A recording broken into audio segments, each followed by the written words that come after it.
This podcast is part of the Big Heads Media Podcast Network. Go to bigheadsmedia.com for more great podcasts. Hello, Cardinal fans. Welcome to the 9th episode of the St. Louis Cardinals Unrestricted podcast. This is your host, Christian May Suzuki. And man, are we in a much different spot than we were last week. It seemed like last week we were doing just fine. The injuries were not great, but they certainly didn't pile up too much and result in the losses that we're seeing this week. But now it's just been not a good sight to see for sure. I think that with the injuries to these outfielders in particular, it's not just about the guys at the top, it's about the guys at the bottom too. You have a guy like Bader who gets hurt, and that's fine on its own. But when you also have Lars Nootbaar, Hurst, Dean, and Justin Williams all also out, suddenly it becomes a big issue. Suddenly you don't really have an outfielder. Suddenly you don't really have a bench. And that's where the Cardinals are sort of sitting at this point. Now, with the trade deadline slowly coming in and more talk, in particular with the Cardinals regarding trades, I think the big name to watch, albeit he's having a bad year, but with his name recently emerging in trade talks, David Peralta, as I said a few weeks ago, I think would be a great addition as not only a guy who can fill in the outfield while we're recovering from injuries, but a guy who could serve as a valuable platoon bat, or even for a certain period, the starting outfielder at some point, depending on how Bader does when he comes back, depending on how much Schilt wants to rest people here and there. He's been very much happy to rest people very often, and that's fine.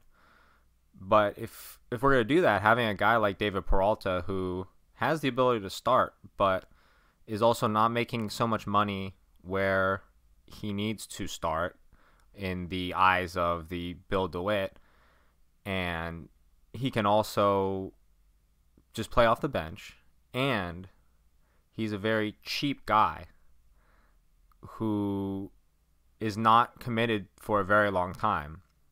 So with all that being said, you have a guy who you can plug and play in a position that you really need, who even right now at his worst still has a OPS that would rival some of the middling guys on our team. And he's due for some regression towards the mean, as in like a positive regression. He is hitting 245, 302, 409. And as I said, those were all the lows for him. And sitting on a bad team who just hasn't competed for a while, who just lost one of their best players and came into this season with an approach of tanking, to be quite frank, you have a guy who may not be as motivated to play and who may not be quite as locked in as he would be if he was on a team that may not be in the fold right now, but is definitely competing in the St. Louis Cardinals. So a guy like that you could start, that you can put off the bench, that isn't cost that much, and you don't have to dedicate too much time to, and probably not too many prospects to either, simply because Arizona is rebuilding and Peralta doesn't really particularly provide them anything that they need at this point. So it makes a lot of sense, as I mentioned a few weeks ago, that yeah, it does make sense they're looking to trade him. They're a struggling team, and he doesn't really provide anything to them in the long term. So he's definitely a great plug-and-play player for a guy or for a team who is competing. But that just makes him more valuable off of the Arizona Diamondbacks and receiving assets in return than he is to them actually being on their team. Now, on the defensive side, I think the green thumb is obviously, we know the pitching has been a problem. In particular, the loss of Jack Flaherty and Jordan Hicks really has the team doing some soul searching. The starting pitching wasn't deep to begin with, and it wasn't particularly strong outside of Flaherty. And now you have John Gant, who is continuing to walk a lot of guys, have his first really big blow up. The Cardinals are looking for a starter, according to Fanside's Robert Murray, who is also the editor at Redbird Rants. Shout out to them. But anyway, the Cardinals are looking for a starter. I think there are two guys in particular that you can talk about. The first is who many think is going to be the first person traded, and that's John Gray in Colorado. Now, there's a bit of disclaimer to this. He just got diagnosed with a pretty scary injury. Well, not injury per se, but whatever you want to call right forearm stiffness. That definitely could lead to something very bad. It could lead up to Tommy John, but we're hoping that it's not that big of a deal. And the injury is simply serves as a way to make him easier to get. Now, he has had some issues with injuries in the past, in particular with his foot. I believe his foot has ended 2 of the last 4 of his seasons, which is quite odd for a pitcher, but hopefully he can stay healthy enough where that he does enough to compete, or it's not so much a chronic injury as it is a series of really unfortunate freak injuries to the same spot in a quick succession. We're hoping it's the latter if the Cardinals do end up trading for him, but I'm not particularly high on him, and it's not just because of the numbers in Colorado. His fastball is nice in terms of its velocity. It does sit about 94. Probably gets up to about, I believe I've seen it at 98 before. But, man, the low spin rate, or not even just the low spin rate, just looking at it, it is straight, flat as an arrow. And that's not the best thing in this league at this point. I mean, you have the velocity, that's fine, but there's something to be said about sharpness and about a little bit of extra movement, because that's the kind of pitch that guys are seeing in batting cages. Those high velocity, low spin, just straight as an arrow type of fastballs. And that's something that's a lot easier to get adjusted to and a lot easier to really work around than maybe even a slower one with a little bit more of a life to it. So with Gray, it's just he would be someone who's serviceable as a 5th starter, and he works with the 94 fastball, and he's got a pretty good, not the greatest in the world, but it's serviceable enough, a slider curve combination. I think that, he's, for the right price, a decent option, considering he is a commodity that's going to be readily available. Now, the other end is another guy I've been talking about last week, is Matt Boyd. Boyd is a guy who doesn't walk very much. I think is the big selling point for him, because part of the problem with the Cardinals is that they walk guys way too much, and they don't allow the defense, which, if you really look at it, you have, as I mentioned a few weeks ago, you have great defensive outfielders. When you look at the top to bottom and you're fully healthy, you have 8+ defenders. I mean, the only one that you can really argue isn't like a super high plus defender is Dylan Carlson at this point. But Tommy Edman has proved himself to be an above average second baseman. You obviously have DeYoung, who is not the greatest offensively, but has served excellently as the defensive second shortstop. Ugh, my words are getting all mixed up here.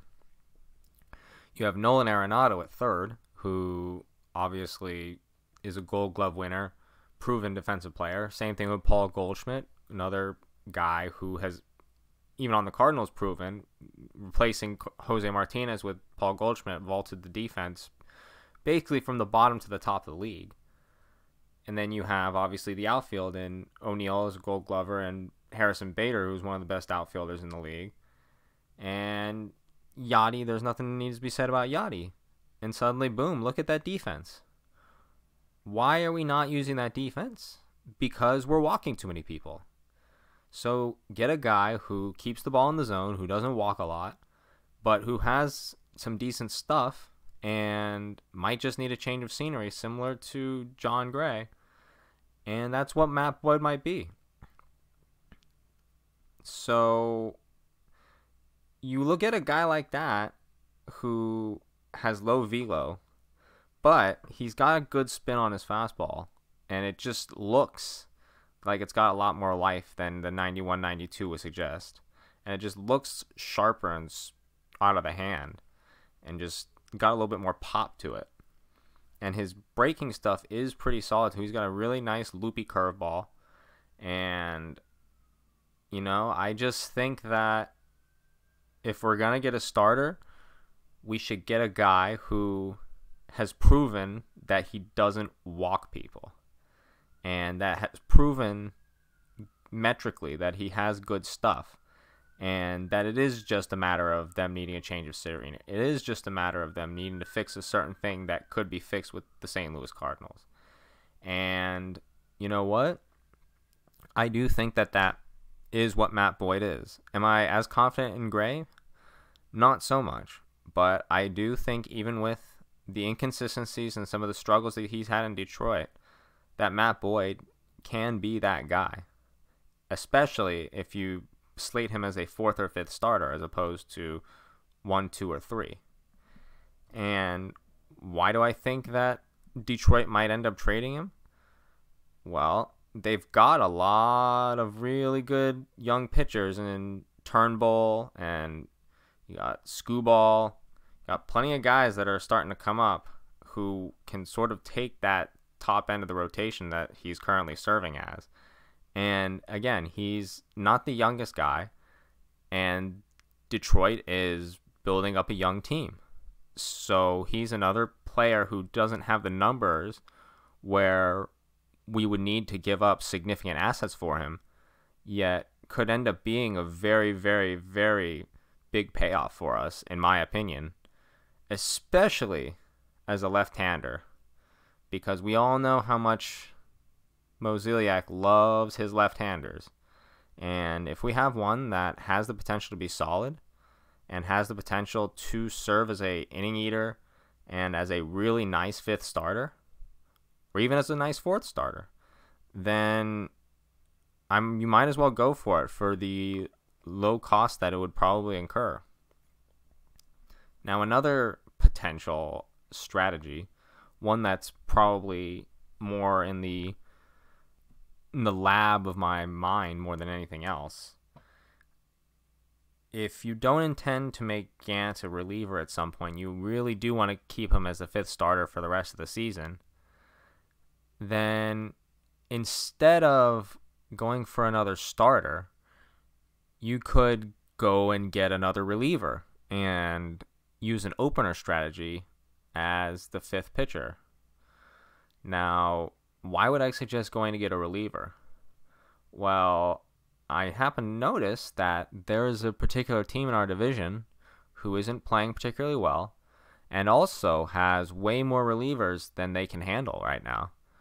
And that is the Pittsburgh Pirates. Pittsburgh Pirates have 3 guys in particular who I really like and I really think would serve well for the Cardinals.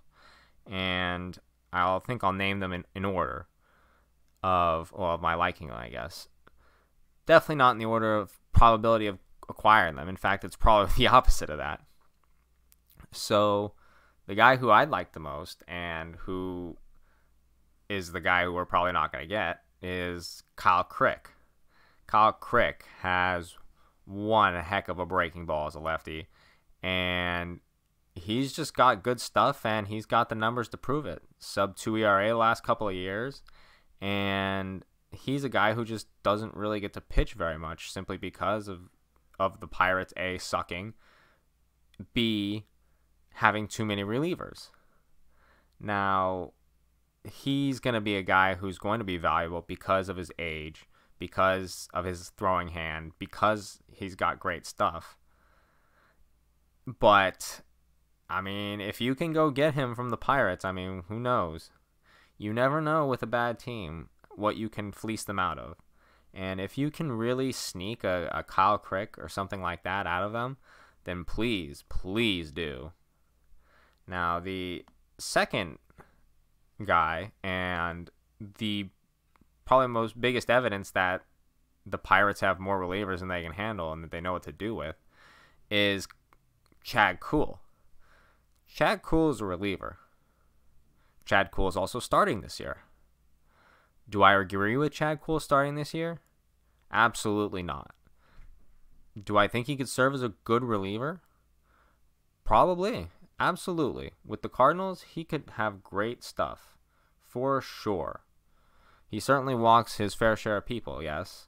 And that seems like it would not be something that you would want in the pool of Cardinal relievers that you have right now. But he's a guy whose walks per nine has definitely been elevated in the last couple of years, in part maybe due to COVID and also being a starter in this season.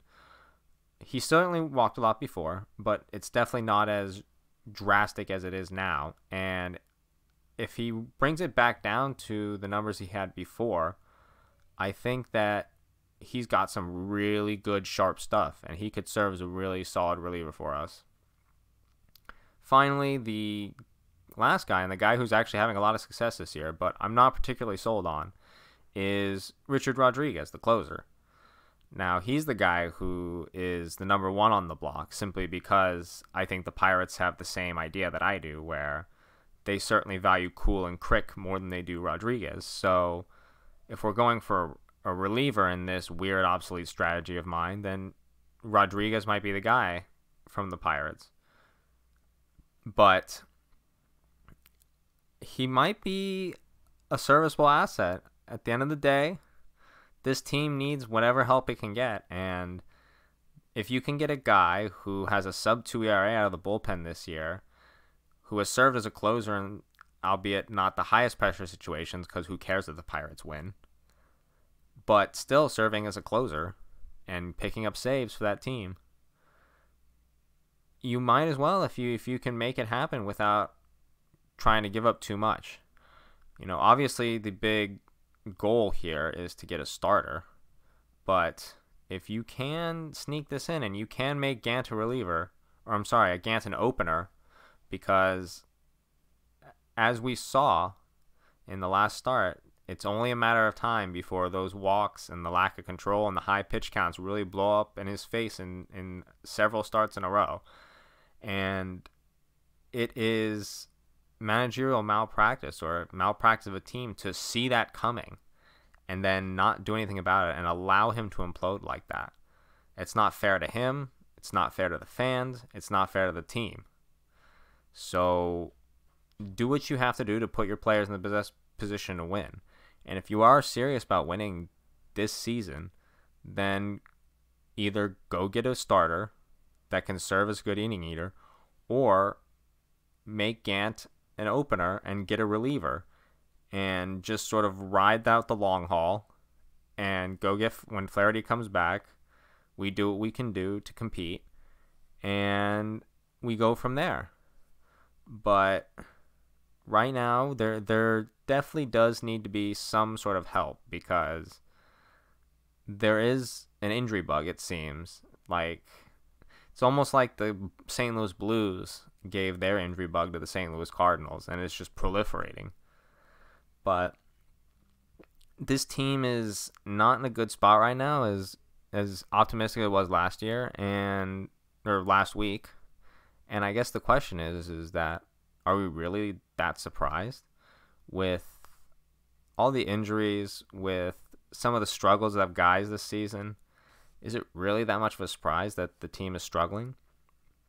At the end of the day, I think when it really comes down to it, the differences between an okay team and a good team, or a good team and a great team, especially in baseball, is consistency and being able to keep things consistent, being able to avoid long loss streaks, and really keeping yourself together as a team, and not being bipolar in terms of your play, your pitching, your consistent hitting. It's just not a recipe for success. And at this point, the Cardinals seem like, with all their good streaks that they've had this year, that they're just an okay team. They're not really that good yet because they don't have the ability to remain consistent and curb these kind of ridiculous losing streaks and really stop the bleeding here. And it's not particularly anyone's fault other than the injuries at this point. There are some places where you can argue that players can be put in better places or used in different ways, or certain people need to perform better. But at the end of the day, it's hard to blame anybody when injuries are so rampant. So while a team does need some help, it definitely needs to be something that's not too drastic. And that's why I didn't really mention Max Scherzer. Because while Max Scherzer would be great, I think right now the priority, if you can't get that, if that's not a possibility, are guys who are low risk with medium to high reward. And I don't think that giving up your entire team or your entire prospect base to fill up an injured spot is exactly the move. Now, you have a 1-2 punch that you can cement for a long time. Sure, trade Matt Liberatore if you can find something like that. But outside of someone who has proven experience and has proven to be one of the best of his generation in Max Scherzer, an older guy who costs more than a top 15 prospect, or multiple top 15 prospects, or a top 10 prospect, it's not worth it at this point.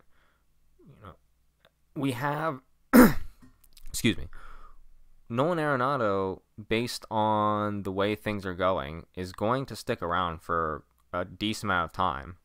And we have Paul Goldschmidt for a decent amount of time as well. We have all of our core pieces are going to be continuing to develop and grow. And in particular, you have a guy like Carlson who's probably going to take strides, and Tyler O'Neill, who's taken some amazing strides in the last couple weeks. So while we are in a sort of win now mode, it's also not a win this year or we blow it up mode. We still have a little bit more time to bide our time, watch our guys grow, and really see what this team can do and what it's made of.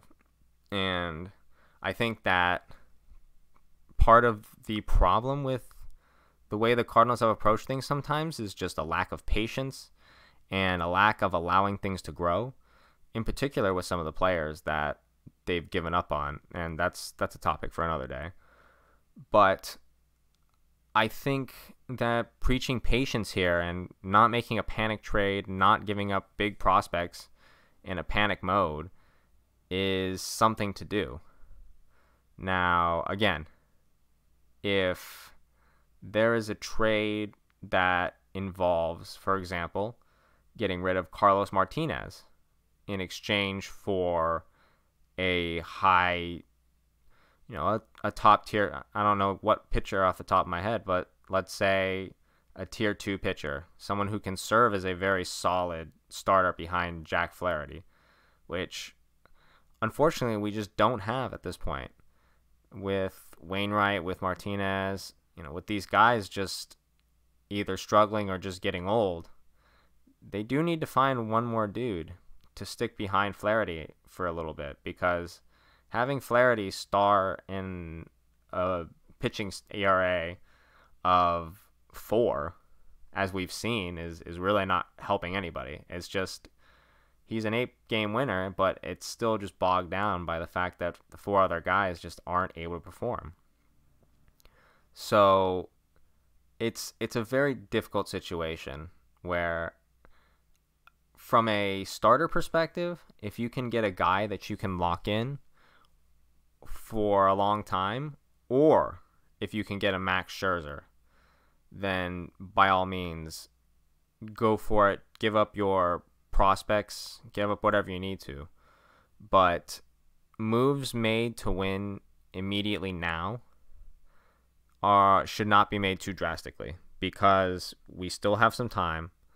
And while Paul Goldschmidt's decline, or potential decline over the next couple of years, kind of constrains that timeline a little bit, we still have probably at least a year or 2 after this to really make some noise and find that window to compete. And that might rely on finding that second pitcher, whether it be in the system with a Libby, with another guy, or whether it is through trading for somebody and by giving up a pretty decent farm slot. But at the end of the day, we still have time. These guys are mostly young, outside of Goldschmidt. At least it seems Goldschmidt is old, but he's not really that old. And we have the ability to stretch our window out for a couple of seasons at least. And it just doesn't seem right to really go too hard for a guy other than Max Scherzer, who is the only guy who really seems like worth it on the market, with that championship pedigree and that leadership mentality that the Cardinals really need, that it's really worth it to dump the house for him. But if you can get a guy like a Max Fried, which, I mean, I'm just throwing out these random names that you wouldn't get, but these are just example of the level of pitcher that you're looking for. That kind of guy who may be struggling this year, but is definitely a 1 or a 2A, that kind of level, then sure. Then you trade your Gormans and your Libbies and whatever you need to. But Max Scherzer, I think, is really the guy that you go for in terms of big targets right now that are available. And based on what's available right now in the news, if you can't get Scherzer, you go for a lower guy. You go for a Gray. You go for a Boyd. You go for a guy that's on a bad team that might not be the standout of the squad, but is a guy that can definitely be plugged and played and can be serviceable in the role that you're looking for. And I think that a guy like Boyd, a guy like Gray, and a guy like Peralta are all guys that can serve that role. Anyway, thank you so much for listening. Next week, we will get into some stuff with Mo, some stuff with the lineup, some stuff with O'Neill, and we'll take a look at how the team does over the last week. And I guess finally, I'll make it a tradition for this podcast, because I've ragged on him quite a bit, but I think it's only fair that we give him his due when he does well. And we're going to do another episode of the Goldschmidt Watch. And in the week since the last Goldschmidt Watch, he has played very well. He's 7 of 19 with 3 extra base hits, a double, a triple, and a home run. And he's drawn a couple walks, but man, that double play in the 6th inning with the bases loaded on Sunday, that hurt my soul to watch. It really did. And, those are the type of plays I really hope I don't remember him for. I hope I remember him for the 7 of 19 with the triple and the home run and that great performance, because that's what I'm hoping. And that's what the Cardinals were hoping for when they got him. Not a guy who's better than the sub 700 OPS he was to start this season, but still below 750. That's not the guy that the Cardinals were looking for when they gave up those young players. And it might be tough to lose the trade, but right now it's not looking the greatest in the world. You know, he's been great for us, and he's filled a role, but man, we really, especially as a 3-hitter, we need more offense from him for this team to really do anything. It doesn't matter what players that we get. If he continues to sit in the 3 spot, the 7 of 19, maybe not that extreme, but that level of play is vital to what we're doing. I mean, think about it. He was 7 of 19 and he did all this, and we're still playing terribly. I think that his performance is really going to galvanize the squad. If you have the core of Goldschmidt, O'Neill, and Arenado really clicking, I think that's enough to really buoy the offense and keep it afloat and basically serve as the power core that the Cardinals have been missing for probably a decade now. And I don't want to end this on a negative note, because I do want to give Goldschmidt his props because he deserves it. Because 7 of 19 and being probably the best hitter over the last week is something to be proud of. And I'll continue to watch him because he is the man, and he will be one of the biggest keys, if not the biggest key, to the Cardinals' success down the road. Anyway, thank you so much for listening, and like always, go Cardinals.